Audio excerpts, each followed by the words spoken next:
நான் உங்கள் தேவா. தட்டுங்கள் திறக்கப்படும். நம்ம சேனல் வந்து ஏழைக்கு உதவி பண்ணதுக்கு தான் ஆரம்பித்தது. ஆனால் இதுவரைக்கும் கடவுளோடு இதான் போட்டிருக்கிறேன். இதுவரைக்கும் உதவி பண்ணக்கூடிய வாய்ப்புகள் அமையலை. எனக்கு விபத்தாகி போச்சு. தற்சமயம் நானும் வேலைக்கு போகிறதில்ல. இருந்தாலும் சொந்தமாக ஒரு தொழில் தொடங்கலான்னு ஐடியா பண்ணிகிட்ருக்கிறேன். அதன் மூலம் மற்றவர்களுக்கு விரைவில் உதவி பண்ணுறதுக்கு வாய்ப்புகள் இருக்குன்னு நினைக்கிறேன். கடவுள்கிட்ட நம்ம அந்த கடவுளை நம்புவோம். நம்பிக்கை தான் வாழ்க்கை. நிச்சயமாக ஏழைகளுக்கு உதவி செய்வோம். மக்களே, அவனாசி ஆஸ்பத்திரி, பெரிய ஆஸ்பத்திரி பார்த்திங்கன்னா கிட்டத்தட்ட 50 வருடங்களாக இருக்குது. ஆனால் அங்கே வந்து இந்த ஆர்த்தோ டாக்டர் கிடையாது, எலும்பு சம்மந்தப்பட்ட டாக்டர் கிடையாது. வாரத்தில் ஒரு தடவை திங்கட்கிழமை மட்டும் தான் வருவாங்கன்னு சொல்கிறாங்க. ஆனால் இன்றைக்கி திங்கட்கிழமை, ஆனால் போய் நம்ம பார்த்தோம்னா டாக்டர் வரல. ஏன் டாக்டர் வரல? வாரத்தில் ஒரு நாள் தானே வருவாங்க அப்படின்னு கேட்குறப்போ, அவருக்கு உடம்பு சரியில்லை, அவர் வரல அப்படிங்கிறாங்க. அப்படி டாக்டர் வரல அப்படின்னா அந்த டிஎம் இருக்கிறாங்க பார்த்தீங்களா, அவர் வந்து வேறு ஆளை வந்து ஆல்டர்னேட்டிவ் அனுப்பிச்சி விட்ருக்கணும். ஆனால் அந்த காரியத்தை அவர் செய்யலை.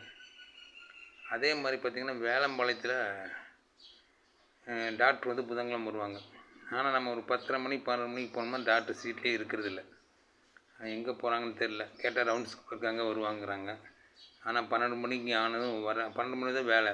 12 மணி ஆனாலும் அவங்க வர்றதில்லை, அந்த சீட்டுக்கு வர்றதில்லை. 10:30 12 மணிக்கு டாக்டர் இருக்கிறதில்ல. அதுக்கு முன்னால் இருக்காங்களான்னு தெரியல, இல்லை வந்திருக்காங்களான்னு தெரியல. வாரத்தில் ஒரு தடவை வர்ற ஆஸ்பத்திரியில் அந்த டாக்டர் வர்றதில்லை. ஆனால் இதில் ஒரு வியப்பான விஷயம் என்னென்னா, இந்த அவனாசி பெரிய ஆஸ்பத்திரி ஆகட்டும், இந்த வேலம்பாளையம் பெரிய ஆஸ்பத்திரி சுற்றிலும் ஆர்த்தோ ஹாஸ்பிட்டல் வந்து கிட்டத்தட்ட 100கணக்கான ஹாஸ்பிட்டல் இருக்குது.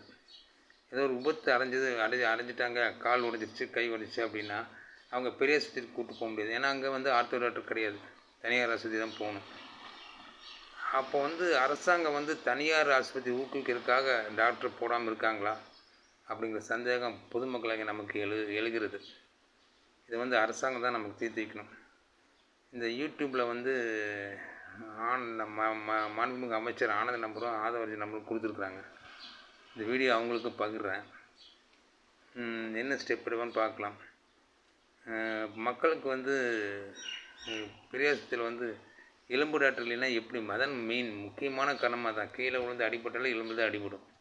அதை பார்க்குறக்கே டாக்டர் இல்லை அப்படின்னா அரசு ஆஸ்பத்திரி எதுக்கு இருக்குது? சும்மா காய்ச்சல் தலைவலிக்கு மருந்துகளே மாத்திரை வாங்கிட்டு போகலாமே.